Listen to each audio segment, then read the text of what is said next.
Hi, welcome to my channel. I am Thomasin, PA2066. Today is 9th of February 2023.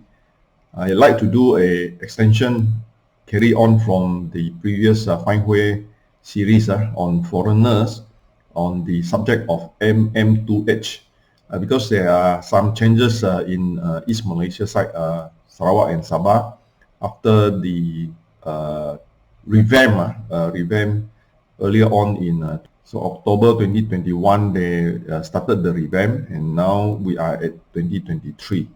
So let us see what are the changes in East Malaysia. Let me begin. Hi, good morning. Welcome to my channel. MM2H is the name lah. Malaysia My Second Home program for foreigners to come to Malaysia having a long stay. Usually in the old days is 10 years visa. Now is 5 years plus 5 years. This is 2023 updates. The MM2H is Sarawak MM2H, and then the Sabah one is the Sbh MM2H. Today is 9th of February 2023. These slides were done 2 days ago. So my focus of discussion this morning is about MM2H for Sabah and Sarawak for 2023. We understand that the MM2H in Malaysia actually there are 3 jurisdictions on immigration. So this jurisdiction on immigration is because Malaysia was formed in 1963 with the MA63, giving the autonomy for immigration to the 2 regions. One is Sarawak and another one is Sabah. So the immigration rules in Malaysia is that the most stringent is Sarawak, after that is Sabah, and then the rest is Malaysia. So Sarawakian, having a Sarawakian immigration pass can go throughout Malaysia, whereas the second level is Sabah. Having a Sabah pass, you can go to West Malaysia. However, entering into Sarawak still not allowed in that sense. If you have a Sarawak pass, you can go everywhere, but then you have a Sabah pass, you can go only to West Malaysia. Sarawak still, you can come in as a tourist, but not as to stay. Then you have Malaysia MM2H, you still have to go through the immigration of Sabah and Sarawak as a tourist. So what is interesting is having the best pass in Malaysia is actually the Sarawak MM2H pass, because the Sarawak MM2H pass you can go anywhere in Malaysia, even residing in Sarawak. So this is the difference for immigration.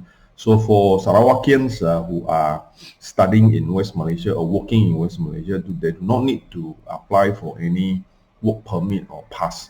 Whereas for the second level is Sabahan. The Sabahan can go anywhere in Malaysia apart from Sarawak, anywhere in Malaysia and work or study without having any restriction. But for the West Malaysian, if they were to come to Sarawak or go to Sabah, then they will have to ask for permission or get a permit. So the reason is during the MA63, the purpose is to protect the 2 region states, the Sarawak and Sabah. Now these are called Wilayah region. They are underdeveloped, and they are definitely not able to withstand the competition from the more advanced West Malaysia, the Peninsular Malaysia. So the purpose of this immigration is to protect the local from job opportunities. Instead opening up, and you actually cannot protect your house prices, you cannot protect your job opportunities, and the people in the more underdeveloped place may suffer. So that was the origin of the MA63 protection of the immigration to these 2 East Malaysian states. Also, this is a background of why the MM2H actually 3 regions, but later on you will see there are 4 types of MM2H. So because of the land law as well as the immigration rules in the 3 regions, they are a different category. The prices of the property foreigner can buy in these three different regions. Of course, in West Malaysia, different states also have their own state land court and the land ordinance or enactment, whereby they restrict foreigners to hold certain types of properties. So this later on, just briefly, we'll go through. Let me just progress to the next slide. So what happened in 2022 to 2023? We remember the MM2H in October 2021 revamp for the whole MM2H, which was much more now stringent. So the period of time is under the Perikatan National Government, under the Muhyiddin government, where they were unhappy and they wanted to change that there cannot be so many foreigners coming to buy at Johor, because Johor there is this big scale project by the China company and influx of the Chinese foreigners are coming to Johor, so they were politically sensitive to give to the outsiders such a big numbers of them to own properties and staying in Johor. A lot of them want to stay in Johor because of the proximity to Singapore. So that was the background. So they had a revamp in 2021 for the whole lot we will see later. These are all extract from the previous talk in the Fine Way series under foreigners. So there were changes also under the MM2H Sarawak 2022 to 2023, and the Sabah recently launched the new MM2H. So 1st February 2023, Sabah has a new MM2H. So this is the particular section that I want to extract foreigners under the Fine Way series, property investing and selling issues. You can go back to this area of video to listen to more detail. Also, it was also published in the website. You can search for this particular posting, and also among the collection of video presentations under the website, you go to this particular 055 foreigners. So anyway, I extract some of the slides from this MM2H topic to put here. Revamp MM2H new rules 1st of October 2021. A grace period of 1 year, less than 1% of total Malaysian population. They want to ensure that the numbers coming in must not be more than 1% of the total Malaysian population. And then there's a lot of uncertainty at that time now, postponed to end of 2021. So these are changes that they announced actually in order to sort of soften the public outrage about so many Chinese nationals coming into Johor. There are many changes at that time and high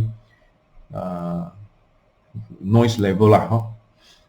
Okay, there is also some slide I'm going to show the changes in the requirements.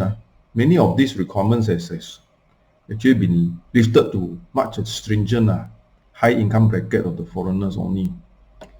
Right, so we just see in a summary, prior stay must be 90 days, has been staying in Malaysia, having experienced previously as a social visit.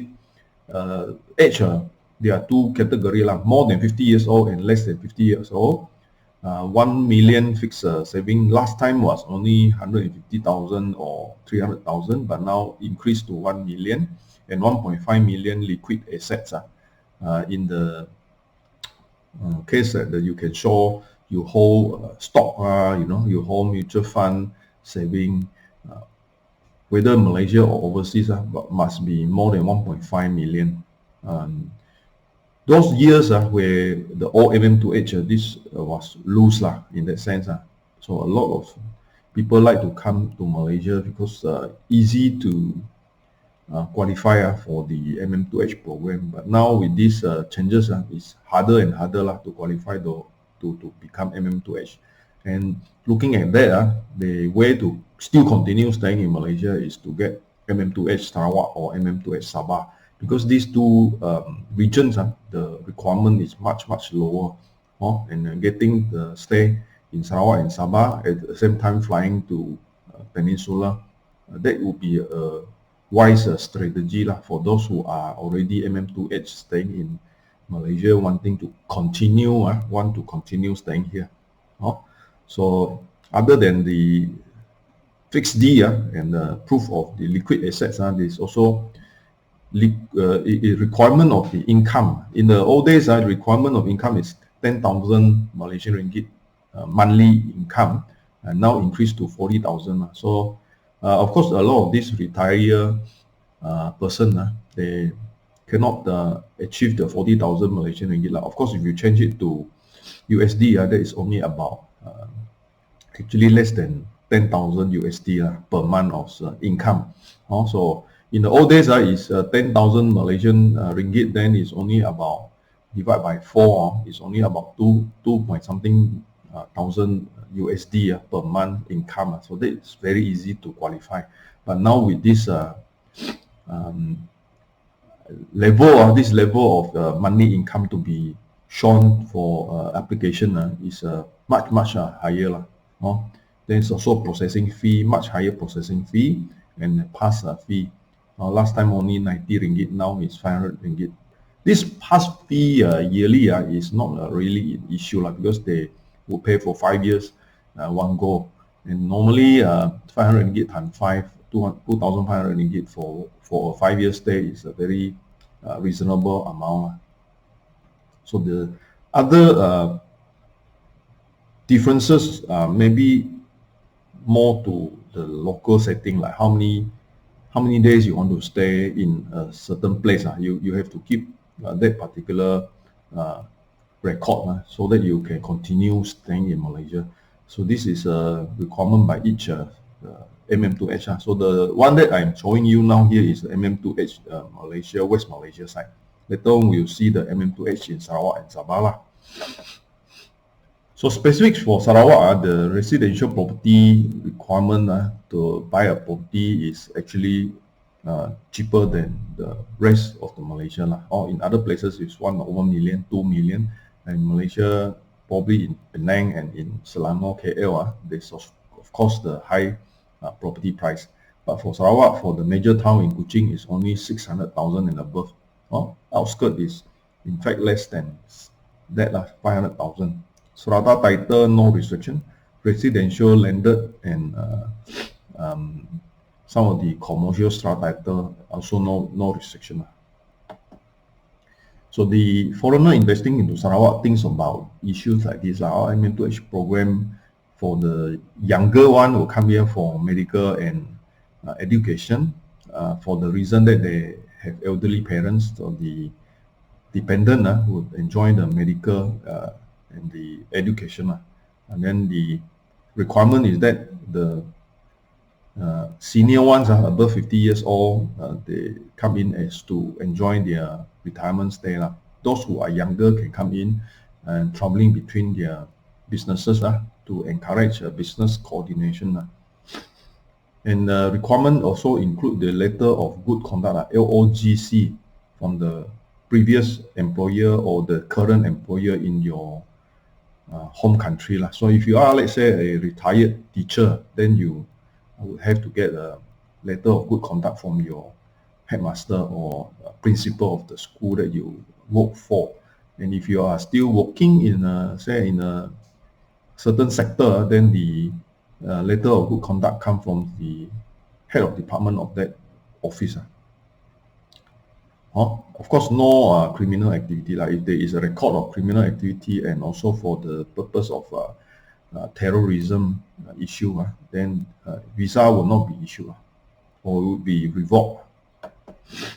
So the amount of fixed deposit in Sarawak in MM2H, Sarawak MM2H is much lower. There was an increase to 150,000 and 150,000 to 300,000 for couples.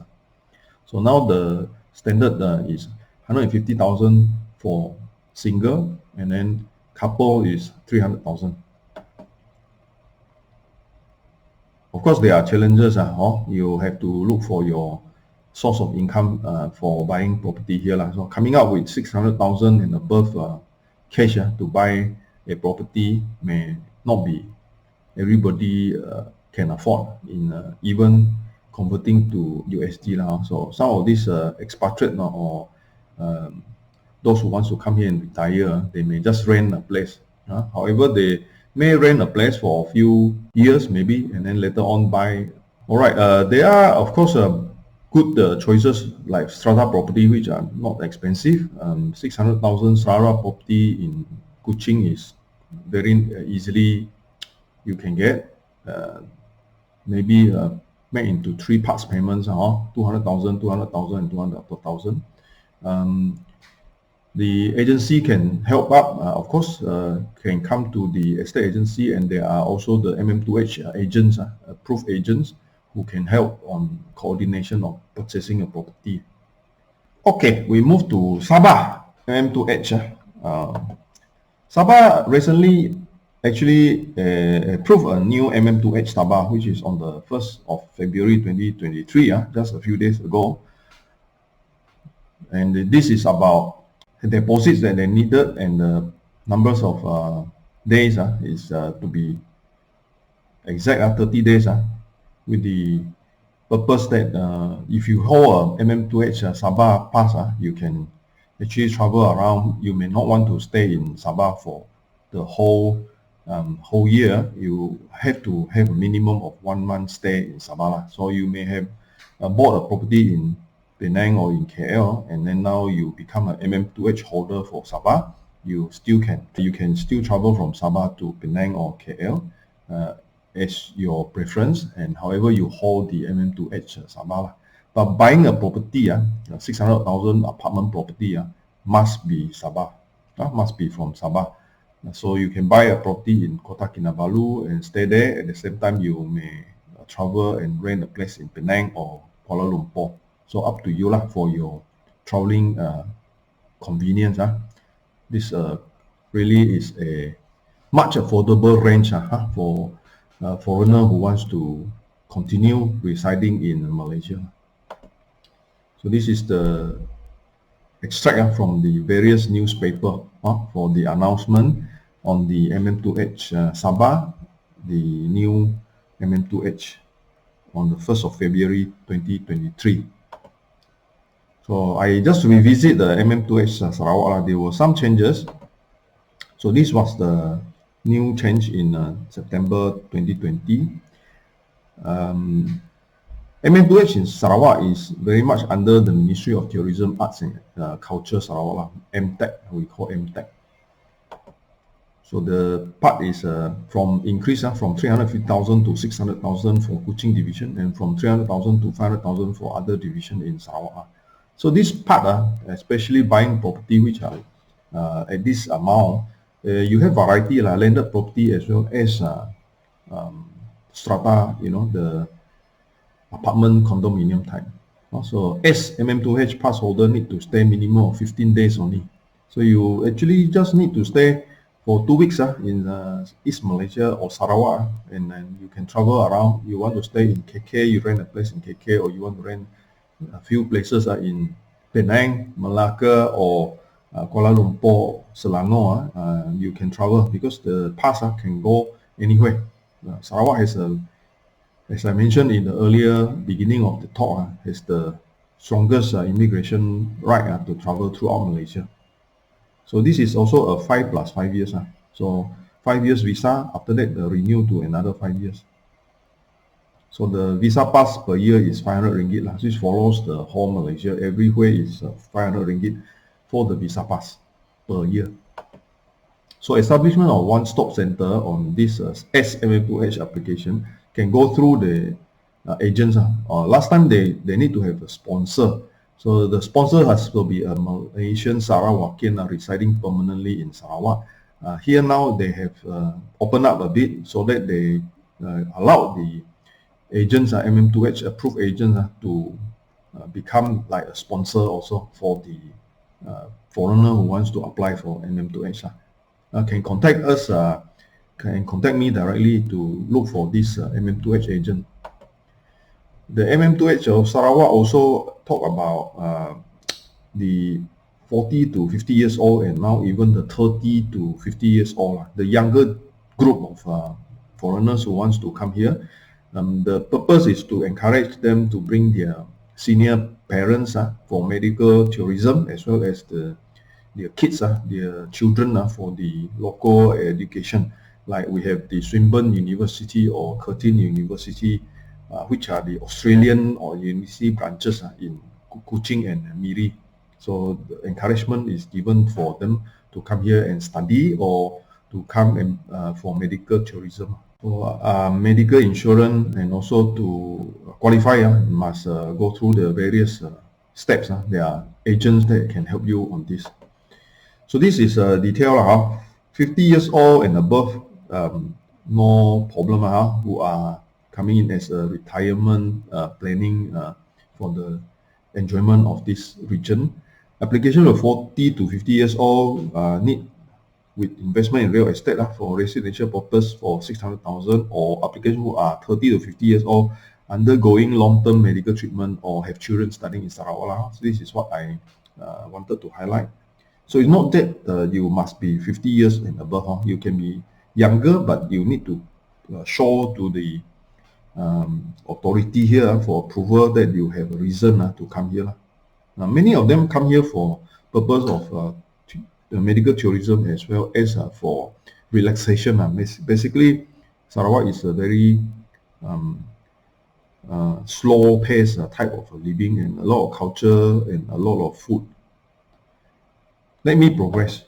So this part on the financial proof for fixed deposit for couples, 2% is 300,000, and single is 150,000 ringgit Malaysia. This is not a lot of money for conversion to USD. This is less than 100,000 USD, or less than, divide by 4, less than 40,000 USD. So government approved funds and monthly reimbursement. The monthly income monthly income for Malaysian ringgit 10,000 if it's for couple, or only 7,000 for individual. So this is much lower than West Malaysia, which is 40,000 monthly income. Offshore income 10,000. Also for Malaysia, West Malaysia side 40,000. So I just summarize for MM2H Sarawak. As MM2H recent, although there are much recent changes, it seems to stay put at 600,000 property in Kuching division, and then 500,000 in other divisions. For fixed D, 300,000 Malaysian ringgit for couple, or 150,000 ringgit Malaysia for single.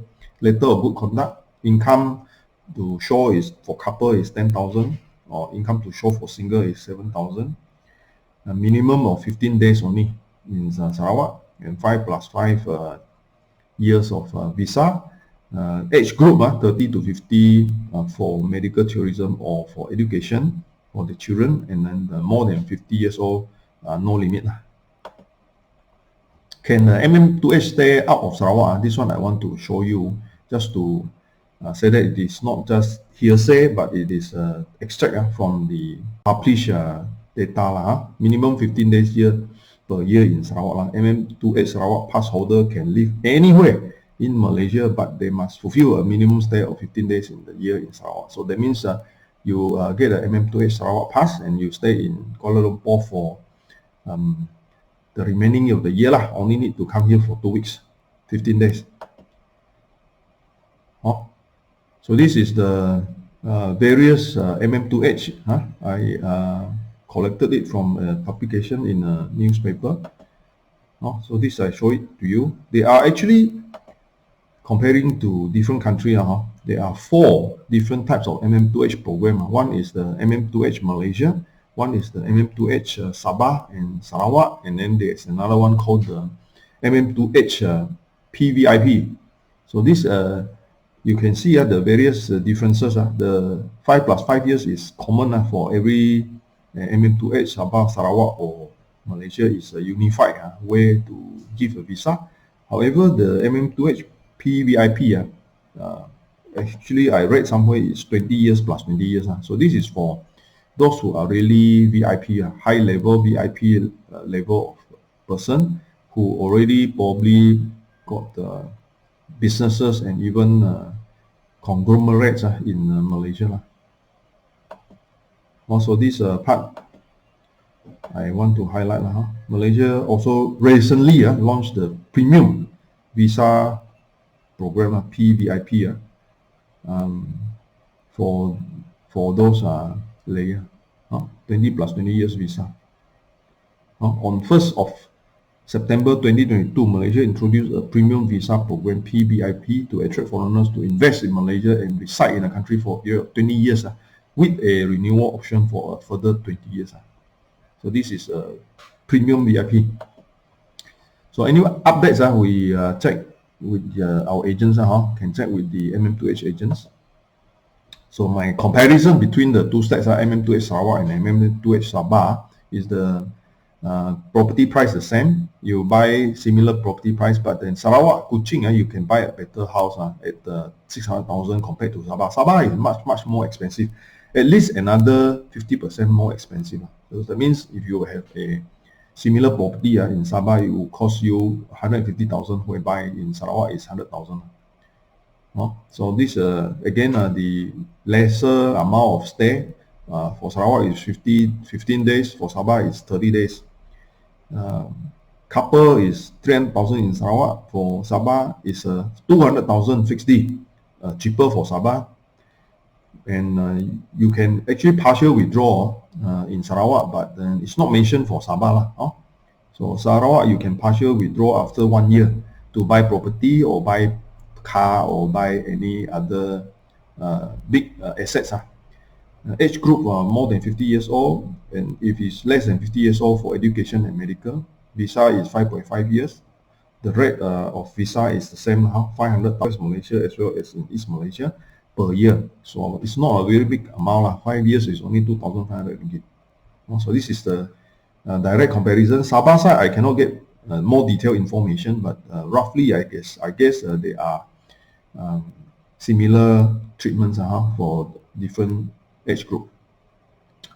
Conclusion: we conclude that there is a MM2H revamp for whole Malaysia around end of 2021, and that was difficult for those who are already in MM2H West Malaysia to continue the MM2H, because the threshold is much higher from 10,000 Malaysian ringgit to 40,000 Malaysian ringgit per month of income, and 1.5 million of liquid asset, as well as a fixed D of 1 million ringgit. Whereas in Sarawak it's much lower at 300,000 or 150,000 for single. For Sabah is 200,000. So for that purpose, a lot may want to consider moving to Sabah or Sarawak and then do their traveling to West Malaysia for the business or for other reasons. So they may have to rent a place rather than having to pay for so much to continue staying. So the Sarawak MM2H is most attractive because you can travel throughout Malaysia. The Sabah MM2H is Sabah and West Malaysia, and also the premium VIP program. Thank you very much. I am showing you this because I have other work done on the website for e-learning, as in board examination. I have the estateagentexam.com.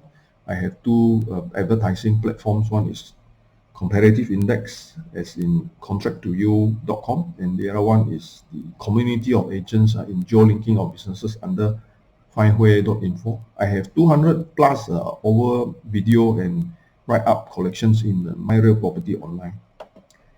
Thank you for coming to my channel. I'm Thomas PA2066. This is my mobile number and my website address.